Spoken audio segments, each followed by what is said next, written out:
Hello guys, तो स्वागत है एक न्यू वीडियो में। तो गाइस, आज के इस वीडियो में WWE के 5 मैचेस के बारे में बात करेंगे जो रेसलमेनिया के मेन इवेंट में होने के काबिल थे, लेकिन अनफॉर्चुनेटली नहीं हो पाए। तो गाइस, विदाउट वेस्टिंग टाइम चलो वीडियो स्टार्ट करते हैं। Number 1, Shawn Michaels versus Undertaker, WrestleMania 25। WrestleMania 25 में शॉन माइकल्स और अंडरटेकर ने पूरा शो ही अपने नाम कर लिया था। दोनों रेसलर ने एक शानदार मैच किया और कुछ फैंस को तो इस मैच को रेसलमेनिया के इतिहास का इकलौता महान मैच भी बताते हैं। और क्योंकि ये मैच इतना ज्यादा शानदार हुआ था, इसलिए इस दुनिया में ऐसा कोई मैच ही नहीं था जो आगे जाकर इससे सफल हो पाता, जिसकी वजह से रैंडी ऑर्टन और ट्रिपल एच के मेन इवेंट वाले मैच को लोगों ने ज्यादा पसंद नहीं किया। WWE के नजरिए से देखा जाए तो उस वक्त ऑर्टन और ट्रिपल एच का मेन इवेंट मैच करना एक सही फैसला था, क्योंकि उनका फ्यूड बिल्कुल नया था और फैंस को रेसलिंग के सबसे बड़े स्टेज पर इन दोनों रेसलर को लड़ते हुए देखने के बेसब्री से इंतजार था। दुख की बात है कि ये मैच ज्यादा चल नहीं पाया, क्योंकि दोनों ही रेसलर को देखकर ऐसा नहीं लग रहा था कि वो एक एपिक फ्यूड का हिस्सा थे। आउट ऑफ कैरेक्टर पर बात करते हुए ऑर्टन ने बताया कि कैसे एचबीके और अंडरटेकर के मैच के बाद उनके ऊपर मेन इवेंट करने का दबाव बना था। और उन्होंने कहा, मुझे याद है मैं ट्रिपल एच के साथ लॉकर रूम में था और वहाँ पीछे एक छोटा सा मॉनिटर था और हम अंडरटेकर वर्सेस शॉन माइकल्स का मैच देख रहे थे और वो बस वहाँ बैठा हुआ था। मैंने देखा कि क्या हो रहा है, लेकिन वो चिल्ला रहा था और मैं देख रहा था और सोच रहा था कि इनका मैच जबरदस्त हो ही रहा है। दिक्कत क्या है, फिर हमें उस मैच का मुकाबला करना पड़ेगा।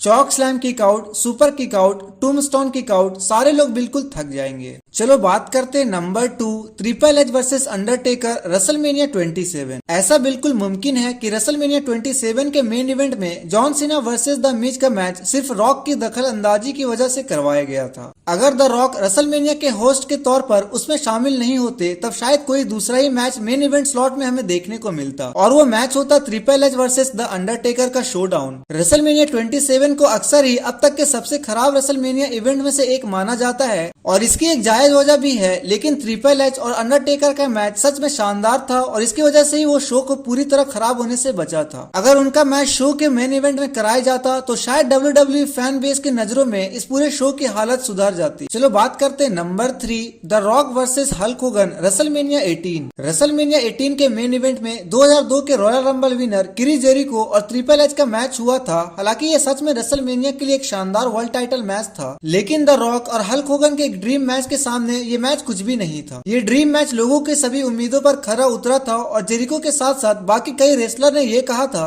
कि इस मैच को मेन इवेंट स्लॉट में होना चाहिए था, क्योंकि जेरिको और ट्रिपल एच उनका मुकाबला नहीं कर सकते थे। The Rock versus Hulk Hogan का ये मैच इसलिए भी मेन इवेंट स्लॉट में होना चाहिए था क्योंकि इन्वेजन स्टोरी लाइन के दौरान द रॉक का काम बहुत बेहतरीन था और वो पूरे कंपनी में सबसे बढ़िया रेसलर भी थे। हालांकि ये बहुत निराशाजनक बात है कि ये ड्रीम मैच रेसलमेनिया का मेन इवेंट मैच नहीं बना, लेकिन इससे द रॉक और हल्क होगन का मैच का जादू कभी कम नहीं हुआ। Number 4, Ric Flair versus Randy Savage, WrestleMania 8। जब रिक फ्लेयर और सेवेज का WWE टाइटल वाला मैच रेसलमेनिया 8 के मेन इवेंट में बुक नहीं हुआ, तब सबको बहुत हैरानी हुई। असल जिंदगी की दुश्मनी को एक मैच में दिखाने के साथ ही ये मैच एक मास्टरपीस भी था। इस मैच में साफ दिख रहा था कि सेवेज और फ्लेयर कितने बड़े रेसलर हैं। अगर इस मैच को मेन इवेंट में डाला जाता तो शायद ये 90s के सबसे शानदार मेन इवेंट में से एक बन सकता था। एक WWE टाइटल मैच जिसमें सेवेज के टाइटल जीतने के साथ शो खत्म होते हुए दिखाया जाता, ऐसे मैच की जगह WWE ने होगन वर्सेस सीड का मैच मेन इवेंट में करने का फैसला किया। ये मेन इवेंट मैच बिल्कुल बोरिंग था और इसको मेन इवेंट में सिर्फ इसलिए रखा गया था क्योंकि इसमें होगन शामिल थे और साथ ही साथ इस मैच में द अल्टीमेट वॉरियर की वापसी भी दिखाई गई थी। चलो बात करते number 5, John Cena versus the Undertaker, WrestleMania 34। ये तो सभी को पता है कि रेसलमेनिया 34 का मेन इवेंट कितना असफल रहा था। इस शो के मेन इवेंट में ब्रॉक लेसनर और रोमन रेंस का यूनिवर्सल टाइटल के लिए मैच हुआ था और ये मैच हर तरह से खराब था और इसको देखने वाले लोगों को भी इस मैच को मेन इवेंट में देखने में कोई दिलचस्पी नहीं थी। और अगर बात करी जाए कि इसकी जगह किस मैच को मेन इवेंट में होना चाहिए था, तब WWE के पास बहुत सारे ऑप्शन थे। पहले तो उनके पास जॉन सीना और द अंडरटेकर का ड्रीम मैच था और अगर WWE इस मैच को थोड़ा और बढ़ाते, जैसे मेन इवेंट के लायक बन जाता जैसा कि अंडरटेकर भी चाहते थे, तब इस मैच को सच में उस तरह का मेन इवेंट स्पॉटलाइट मिलना चाहिए था। दूसरे मैचेस जो आसानी से उस शो के मेन इवेंट में डाले जा सकते थे वो थे रोंडा राउजी और Kurt Angle versus Triple H और स्टेफनी मैकमैन का मिक्स टैग मैच। और अगर WWE इन दोनों रेसलर को एक शानदार मैच करने का एक मौका देना चाहती तो